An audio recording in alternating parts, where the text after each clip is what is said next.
العلقة التي رآها موسى النبي في البرية، والنيران تشعل جواها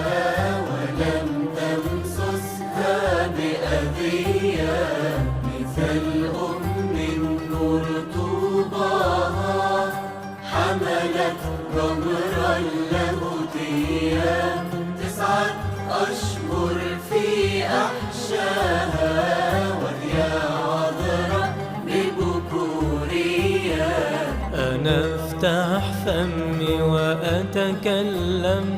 وأنطق بأسرار خافية بكرامة